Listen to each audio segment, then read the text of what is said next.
This was my very first triple ocarina.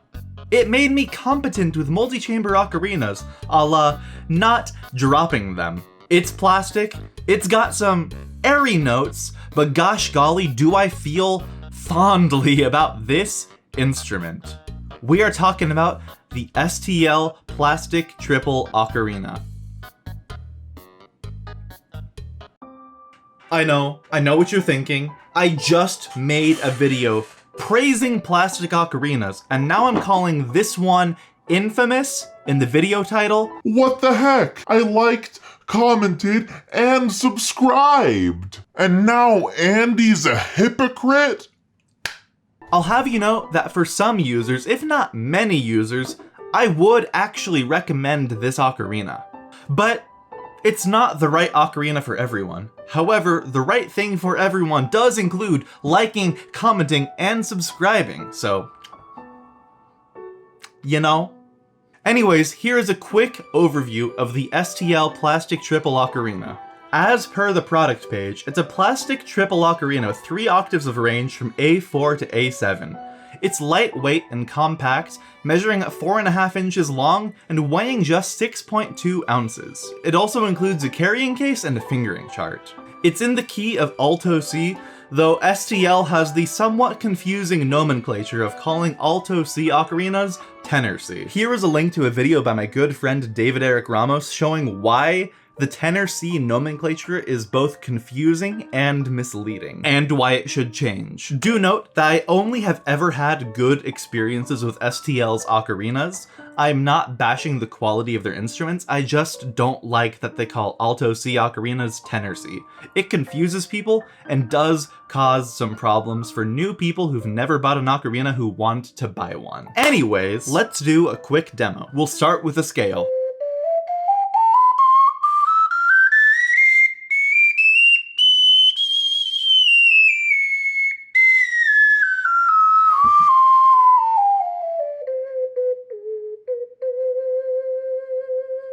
Some of the notes are a bit airy, but the ocarina is in tune, and the airiness of the notes can be alleviated by adjusting your breath pressure. Now let's play a song.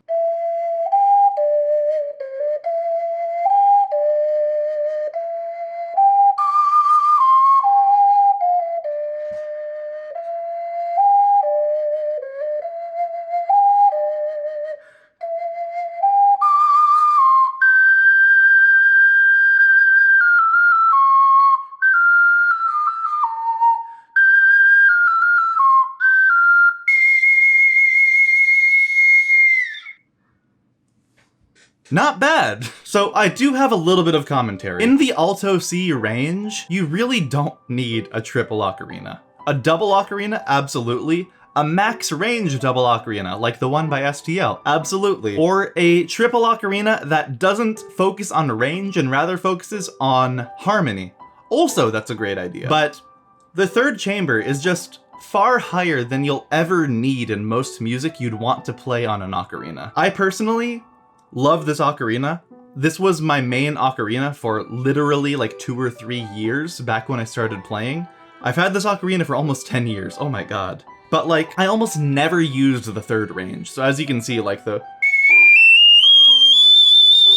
that's very high. It's so high and so loud that first of all, if you were playing a lot on that third chamber, you could possibly cause yourself permanent ear damage. It is really loud. Second of all, it's in a range that just, you're not really gonna use if you're playing the ocarina. So even though it's really nice to have a triple ocarina, in the range of Alto C, if you're just going for maximum range, a triple might be unnecessary.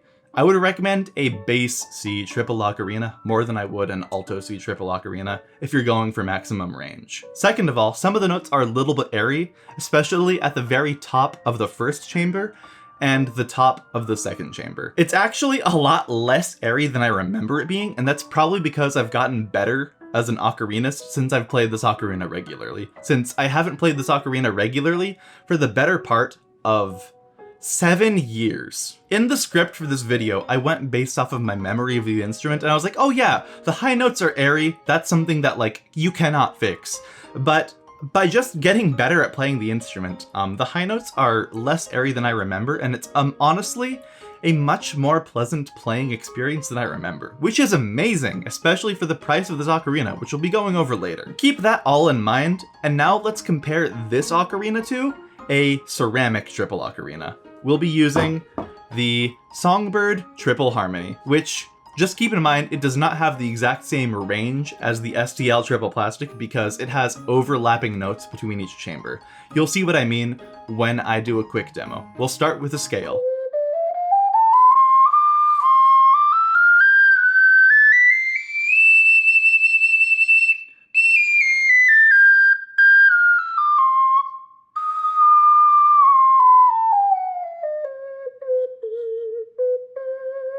So if you noticed, some of the notes in the second chamber overlap with that of the first chamber, and the top note of the second chamber, the G, overlaps with the bottom note of the third chamber, which is also a G. That makes it really easy to play harmonies between the chambers in this ocarina, which is why I love it, but if you're going for max range, you might not really care about that particular feature. But this is my #1 favorite ocarina. Now let's play the same song, Zelda's Lullaby.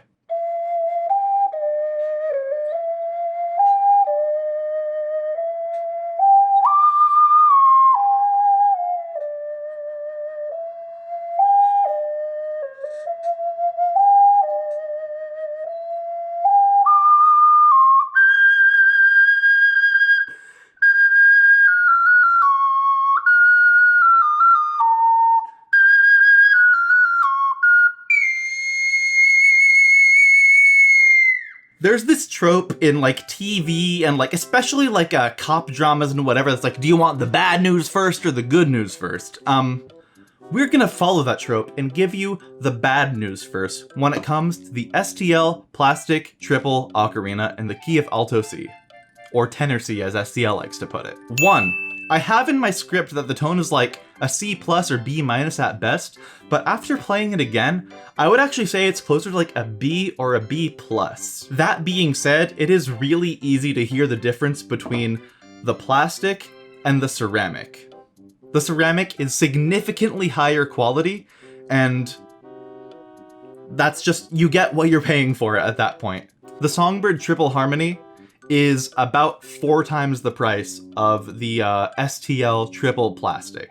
So you really are paying for that difference in quality. But this is my #1 favorite ocarina of all time. But this ocarina has amazing utility given that it's both plastic and a triple. #2 would be weak high notes on the STL Plastic Triple. I remember the high notes being a lot worse than they actually are, and that is, again, because I've improved as a musician over the last 7 years. That being said, like I mentioned, the higher notes, especially on the first chamber, as well as the top of the second chamber, they do get a little bit airy, and if you're using this as a performance instrument, that will stand out unless you are extremely mindful on all those notes and masterfully adjust your air pressure to compensate. But given that this is a plastic ocarina, that's still really good quality, especially for the price that you're paying. #3, the ergonomics are good, but not great. My biggest complaint with holding this ocarina is that it's a bit slippery on the outside. What I mean by that is, it's easy to miss the hole that you're trying to press your finger on. This is something that, of course, if this is your main ocarina, that's not an issue. You'll be able to overcome it easily, but in my practice with this ocarina as I was preparing for this video, I did have to take some time to acclimate to using these fingerings compared to the Songbird, a Harmony Triple, which, even if I don't play this ocarina for months at a time, the fingering is never a problem for my hands to reacclimate to because it's just really well made ergonomically. Aside from this ocarina being super lightweight and super easy to hold, it's not the easiest to finger, but again, if this is your main instrument, or an instrument that you play frequently, that's really no big deal. I might just need more time to readjust to playing this ocarina because I've owned it for almost a decade, but alas, these are just my thoughts. Going back to the weak high notes point, when I was 13 and I first bought this ocarina in the summer of 2011, oh my god, I'm getting old. But when I first bought this ocarina, I spent hours and hours and hours trying to get the high notes to play as well as I wanted them to. This was my second ocarina ever, my first being a 12-hole plastic Alto C from STL. The plastic Alto C really didn't have any issues with the high notes, whereas this one, I kept trying to get the airy notes to be more full, and I just couldn't do it. And while that is much less of an issue now than it was then, it's still something that I struggled to overcome. It wasn't until I got a ceramic multi-chamber that I was like, oh, it's not me that's the problem, it's that I just need a better instrument for these high notes to be played smoothly and without being overly airy. That's what it took for me to realize that this instrument is great, but not perfect.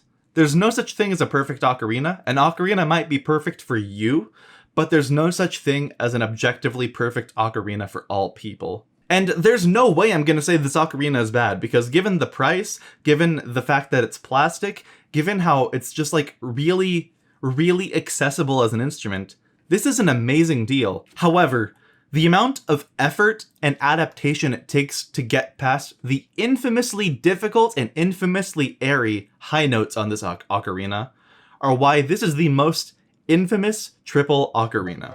Anyways, on to the good with this ocarina, because there's a lot to say. 1. It has all the benefits of being a plastic ocarina, which I covered in my most recent video, which you might have seen if you're a subscriber. It's super durable, super lightweight, and super inexpensive.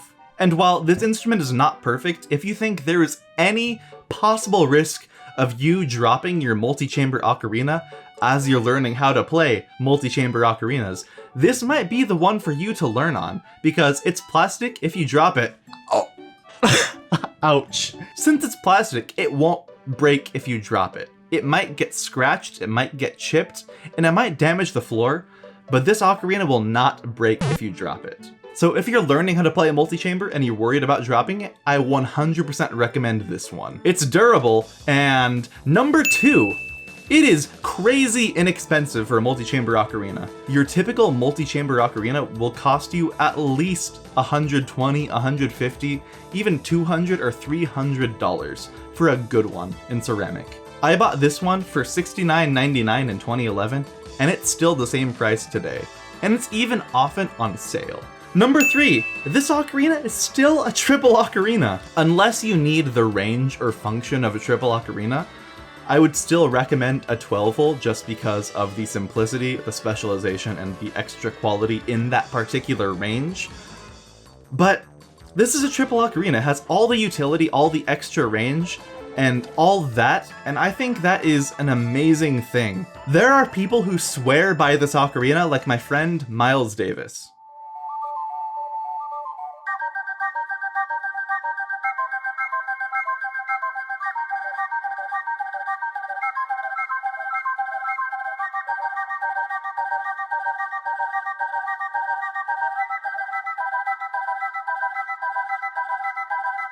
He makes this ocarina sound like it doesn't have any of the flaws that I listed. And if you're willing to take the time to adapt to the flaws, improve as an ocarina musician, and all that, you've won yourself the deal of a lifetime. It's durable, plastic, inexpensive, in tune, and has the range of a triple. Ultimately, I would not recommend this ocarina for everyone. However, if you want a solid instrument for travel that won't break and has the range of a triple ocarina, it's perfect for you. If you want to learn how to play a multi-chamber ocarina and you're worried about dropping it, this is perfect for you. But if you're looking for something that's performance quality, I'd recommend saving your money and buying a ceramic triple or double instead. Imperial City Ocarina is one of the best places to start if you're on a budget looking for a multi-chamber ocarina. Now, what do you think? If you use this ocarina, let me know your thoughts in the comments. And if you're interested in buying this ocarina, I hope this video and the discussion in the comments have helped influence your decision. The infamous STL Plastic Triple Ocarina may not be the best, but it could be right for you. Thanks for watching, and remember to like, comment, and subscribe. See you next time.